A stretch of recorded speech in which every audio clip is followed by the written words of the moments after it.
कभी निवेश की सबसे सुरक्षित पनाहगाह माने जाने वाला सोना अब खुद असमंजस की हालत में है।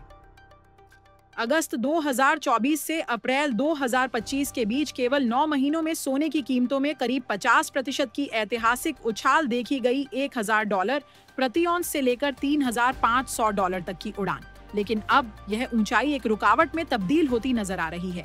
सोने की कीमतें $250 लुढ़ककर $3250 तक आ गई हैं, जो अप्रैल के उच्चतम स्तर से 7% से अधिक की गिरावट है।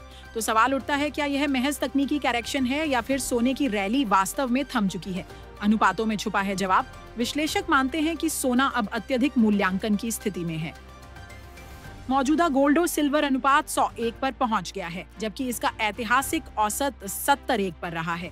इसका अर्थ साफ है, या तो सोना महंगा है या चांदी सस्ती। संतुलन की स्थिति में या तो सोने को नीचे आना होगा या चांदी को ऊपर जाना होगा। कहीं न कहीं यह संकेत देता है कि सोने में और गिरावट संभव है। सिर्फ चांदी नहीं, प्लैटिनम भी इस कहानी में अहम किरदार है। सोने और प्लैटिनम का पारंपरिक अनुपात 1 से 1 है। 2 के बीच रहता है, लेकिन अब यह 3.5 तक पहुंच गया है। यह भी सोने की कीमतों में भविष्य की नरमी का इशारा कर रहा है। क्या तेजी के कारण अब खत्म हो चुके हैं? सोने की पिछले वर्षों की रैली के पीछे भू राजनीतिक तनावों, केंद्रीय बैंकों की खरीदारी और वैश्विक अनिश्चितताओं का बड़ा हाथ था। 2022 से 23 में अमेरिका, चीन, यूरोप और मध्य पूर्व में चल रहे तनावों के बीच सोने को अल्टीमेट सेफ हेवन के रूप में देखा गया। केंद्रीय बैंकों ने रिकॉर्ड मात्रा में भौतिक सोने का भंडारण किया।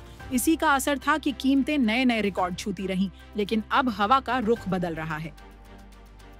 ट्रंप प्रशासन का रुख नरम पड़ा है। चीन समेत अन्य व्यापारिक साझेदारों से बातचीत की संभावनाएं उभर रही हैं। व्यापार युद्ध की तलवार अब सिर्फ हवा में लटक रही है। दुनिया को उम्मीद है कि टैरिफ में राहत और बातचीत से वैश्विक व्यापार फिर पटरी पर लौटेगा। अमेरिकी डॉलर इंडेक्स, जो एक समय से नीचे गिर गया था, अब फिर से 100 के पार पहुंच गया है। यह दर्शाता है कि निवेशक अब डॉलर में फिर से भरोसा दिखा रहे हैं। ऐतिहासिक रूप से देखा जाए तो मजबूत डॉलर सोने के लिए बुरी खबर होता है, और यही हो भी रहा है। सोने में बिकवाली बढ़ गई है। अब बड़ा सवाल यह है कि क्या सोना फिर से $3500 के पार जाएगा, या यह $3250 से और फिसलकर एक नया संतुलन ढूंढेगा। विश्लेषकों के मुताबिक अगर वैश्विक स्तर पर स्थिरता बनी रहती है और डॉलर मजबूत होता है, तो सोने की कीमतों में और गिरावट संभव है। हालांकि किसी भी नए भू राजनीतिक संकट या आर्थिक अस्थिरता की स्थिति में सोना फिर से सुरक्षित ठिकाने की भूमिका में लौट सकता है।